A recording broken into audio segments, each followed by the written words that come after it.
Hi, I'm Gregory from Astor Wines and Spirits. Today I'm going to talk a little bit about California Cabernet Sauvignon. Cabernet Sauvignon is probably the most famous wine from California, and there's a reason for it. It's big, bold, opulently flavored, and goes well with the American diet of red meat. California has two great regions for Cabernet Sauvignon, the Napa Valley and the Sonoma Valley, which are adjacent to one another just north of San Francisco. Napa Valley is really the heart of California Cabernet Sauvignon growing. There's a reason why Napa Valley is the most famous place for Cabernet Sauvignon in the U.S.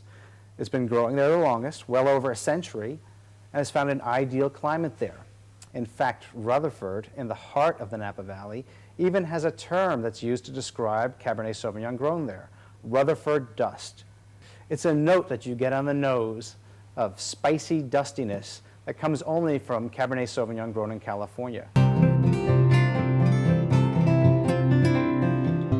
The Napa Valley is a big valley, the southern reaches of which are kind of cool. There's a moderating influence that flows from the San Francisco Bay that gives Cabernet Sauvignon grown in the southern edge of the valley a cooler climate feel to it. That means it's higher acidity, it's a little bit lower in alcohol, it's not quite as big, bold, and plush.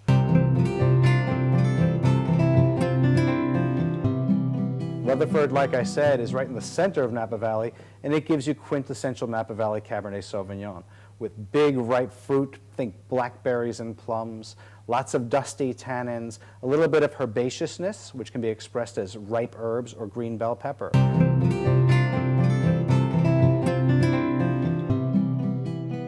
As you move farther north in the Napa Valley, you lose the moderating influence of the San Francisco Bay, and there the Cabernets grow bolder still.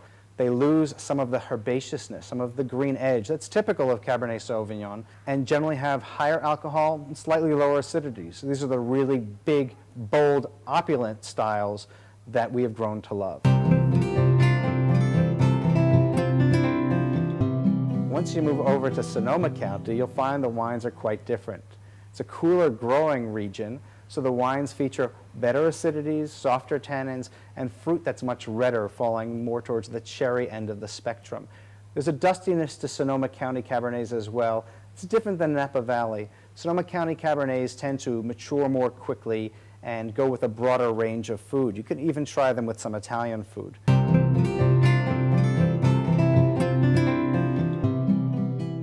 If you're looking for a more muscular, structured California Cabernet Sauvignon, think mountain vineyards.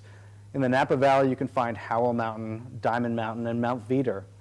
These vineyard sites have great drainage and are a little cooler, so they yield wines that are spicier, darker, a little stiffer structured with great bright acidities. These wines are great matches for grilled foods and can go particularly well with a black peppercorn-crusted steak.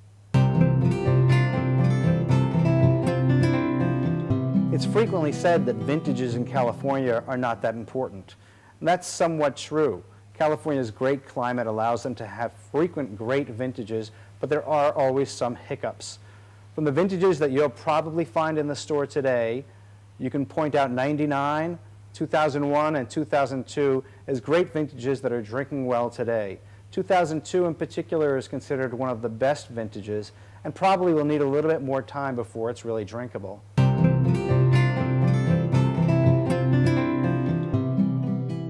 2003 was a little bit more difficult. The yields were down, and you can find some very opulent wines, but they lack the balance of the previous vintages. 2004 is a great vintage to buy and drink now. The wines are a little simple, quantities are up, but that yielded wines that are balanced, fresh, and great to drink.